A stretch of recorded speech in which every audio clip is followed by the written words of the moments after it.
Professor de Relações Internacionais da FGV e da FAAP. Vinícius, muito obrigado pela presença no Agora CNN. Gostaria de começar com esse assunto. Inicialmente, essa tentativa de um acordo de cessar-fogo. Depois desse ataque bem-sucedido dos Estados Unidos. Bem-sucedido exatamente não sabemos, porque o Irã pode ter movido algumas das ogivas nucleares ou algum urânio enriquecido para outro local e não se sabe se essas bombas conseguiram atingir exatamente o coração desse programa nuclear. Mas depois desse ataque, você considera, Vinícius, que há clima para um cessar-fogo no Oriente Médio, pelo menos uma resolução da ONU? Bem, muito obrigado pelo convite. De fato, o cessar-fogo seria o ideal para que as partes possam conversar, ainda que o Irã tenha sinalizado para não ter ali mais condições de fazer diplomacia no atual momento. Mas também nós precisamos aqui pensar no seguinte: será que Israel atingiu seus objetivos completos? Lembrando que Netanyahu já deu sugestões que também ali vislumbravam uma eventual mudança de regime. E os próprios americanos falaram, ou o Irã aceita ali os termos de uma paz completa, que seria renunciar de fato ao seu programa nuclear, ou então ele vai enfrentar as consequências. Então, nós temos aqui um cenário em que talvez o próprio lado israelense e americano não queira aceitar um cessar-fogo, exceto se houver clareza ali sobre os objetivos terem sido cumpridos, o que nós não sabemos no atual estágio, porque, como vocês bem falaram antes, o Irã pode ter movido ali parte do seu urânio enriquecido para outros lugares. Professor Diego Pavão, nosso analista e também editor de Internacional, fará uma pergunta. Professor, obrigado pela participação aqui com a gente na CNN. Infelizmente, a gente tem visto reuniões do Conselho de Segurança da ONU que acabam terminando em um impasse e seguindo mais ou menos uma mesma fórmula. Quer dizer, Estados Unidos não vão apoiar uma resolução que retire o direito de autodefesa de Israel, China e Rússia não vão apoiar uma resolução que condene o Irã de forma unilateral nesse conflito. Eu queria saber do senhor, existe algum motivo agora para esperar que não haja um impasse, para esperar que esse resultado dessa reunião do Conselho de Segurança da ONU seja diferente e que, de fato, o Conselho chegue a alguma solução mais concreta para esse conflito? Bem, Diego, me parece que o possível ponto de convergência seria entre Rússia e China de um lado e Estados Unidos de outro. Vamos aqui analisar os motivos pelos quais eles podem finalmente concordar em alguma coisa. Rússia e China não têm o menor interesse de entrar ali com uma ajuda direta ao Irã, principalmente por parte da Rússia, poderia ser inevitável caso o conflito escale. Não estou falando aqui de tropas russas, sem querer alarmar ninguém, mas ajuda militar acho que seria inevitável aí caso o conflito escale. Do ponto de vista americano, é importante lembrar como que Donald Trump chegou à Casa Branca pela primeira vez e como que ele retornou à Casa Branca. Entre outras promessas, está aquela de não mais envolver os Estados Unidos em conflitos que não interessam diretamente ao Washington, ao povo americano. Então, se o Trump ele vendeu essa ideia na eleição e descumpri-la, né, muitos até dizem que com esses ataques ele já descumpriu parte de sua promessa, ele vai enfrentar um problema doméstico forte. Então, para o Trump, realmente é interessante parar por aqui. Os ataques foram feitos, ele ajudou Israel, mas agora ele não interessa ali para a Casa Branca ter um conflito que escale. Então, isso pode fazer com que tenhamos um consenso, se não hoje, em dias seguintes, para que haja um cessar-fogo, pelo menos. Até na linha do que Marco Rubio, que é o secretário de Estado norte-americano, disse há pouco. Ele disse que foi um ataque pontual, não se quer tirar o regime do Ali Khamenei, mas ao mesmo tempo precisava ser feito e que a ideia é que se encerre por aí. Professor, a gente via, pelo menos até este momento, Vladimir Putin um pouco alijado desse processo. Apesar da Rússia ter uma ascendência sobre o Irã, a Rússia está envolvida em outra guerra. E as nações europeias até disseram claramente, o ideal é que Putin não se envolva. Só que agora a chancelaria iraniana fez consultas à Rússia e a Rússia participa dessa tentativa de um cessar-fogo. O papel de Vladimir Putin neste momento aumenta em relação ao conflito no Oriente Médio?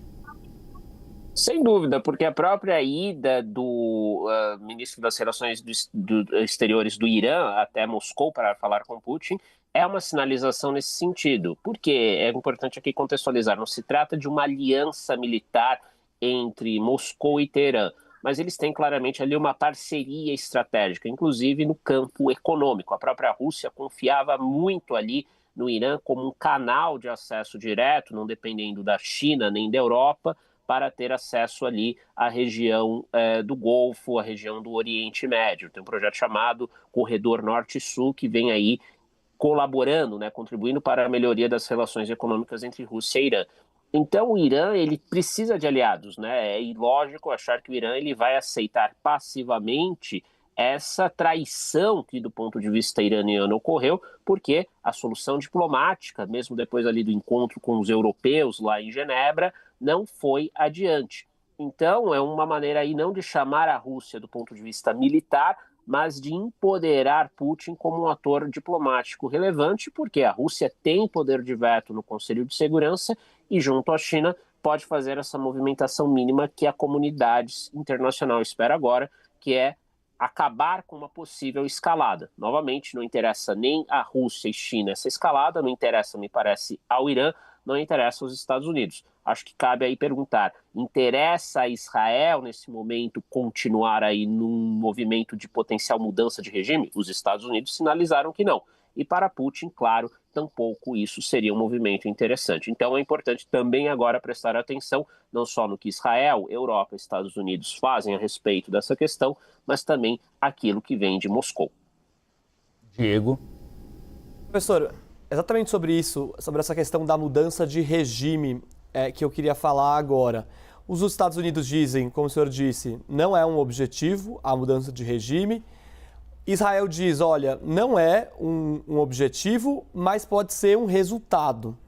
E a pergunta que eu faço é a seguinte, essa mudança de regime seria efetivamente boa para esses agentes? Aí eu me refiro a Israel e aos Estados Unidos. E mais do que isso, esses ataques, essa campanha militar, tanto por parte dos Estados Unidos quanto por parte de Israel, isso está, de certa forma, influenciando uma mudança de regime? Está aquecendo aí esses motores para uma eventual mudança de regime? Bem, Diego, muito se fala dessa vulnerabilidade da República Islâmica, do regime centrado ali no Ayatollah Khamenei, claro, os demais ali membros próximos a ele de caráter religioso e principalmente a sustentação militar, policial, que é dado pela Guarda Revolucionária. Dito tudo isso, nós não temos nenhuma evidência de que eles estejam piores do que eles estavam antes. Há, sem dúvida, muita conversa sobre o assunto. Mas pode haver até um efeito contrário depois desses ataques americanos, porque mesmo aqueles iranianos que hoje se opõem ao regime, sim, ali duro, né, autoritário, repressor, em termos de costumes, né, e também em termos aqui econômicos, que não tem ali entregado ali determinadas reivindicações da população iraniana, reclamações sobre preços, sobre o estado da economia, nós temos aqui ainda assim uma oposição ao Ocidente muito forte, principalmente aos Estados Unidos. Se a gente voltar na história iraniana, lá em 53, houve justamente um golpe ali com o apoio dos Estados Unidos e do Reino Unido contra um governo então eleito democraticamente, mas que não satisfazia os interesses do Ocidente. Então, mesmo aqueles que se opõem ao regime islâmico dentro do Irã e fora do Irã, não necessariamente vão querer uma transição eventual pró-Ocidente.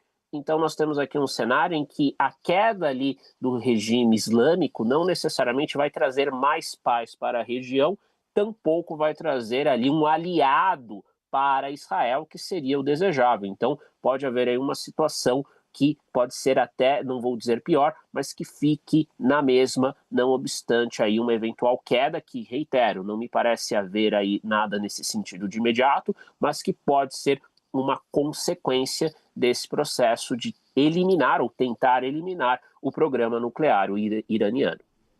É porque tem um mínimo de diálogo ainda, é um país que tem um chanceler, é um país que tem um presidente, apesar do regime de Ayatollah Khamenei. E se você tirar esse processo, pode virar como o Iraque. e como o Afeganistão. Exato. Então, poderia piorar de uma certa forma, né, professor? Exato, acho que a memória americana, principalmente do que se passou no Iraque, é muito forte, porque temos aqui até um processo análogo. Se voltarmos lá em 2003, qual era o grande debate? A Saddam Hussein, sem dúvida, um ditador sanguinário, um ditador que oprimia o seu povo, trazia instabilidade para a região em certa medida. Tinha ou não armas químicas. O mesmo debate agora. O Irã tem ou não aí armas nucleares ou potencial de desenvolver armas nucleares de imediato? E nós tivemos no Iraque o quê? Todo um processo ali de instabilidade, muitos ataques terroristas na região. Até hoje o Iraque não pode ser considerado um país estável, e sem falar ali em outras questões laterais, como, por exemplo, a população curda, né? Os curdos estavam ali no Iraque, estão no Iraque, ganharam autonomia, e a população curda no Irã. Será que os curdos aqui, num cenário hipotético, não podem ali reivindicar soberania, o que afetaria, por exemplo, a Turquia, que também tem ali boa parte dessa população, que é, aí nos melhores registros, a maior do mundo, sem um Estado próprio.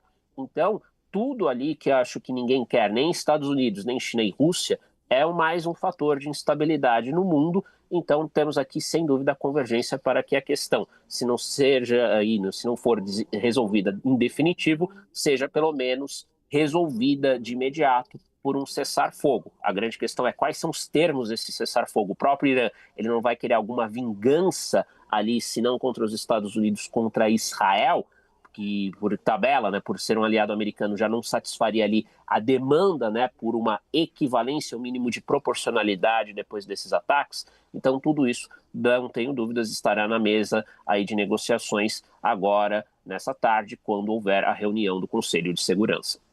Nós conversamos com Vinícius Vieira, professor de Relações Internacionais da FGV e da FAAP. Professor, muito obrigado pela presença no Agora CNN nessa edição dominical. Eu que agradeço, muito obrigado, boa tarde a todos.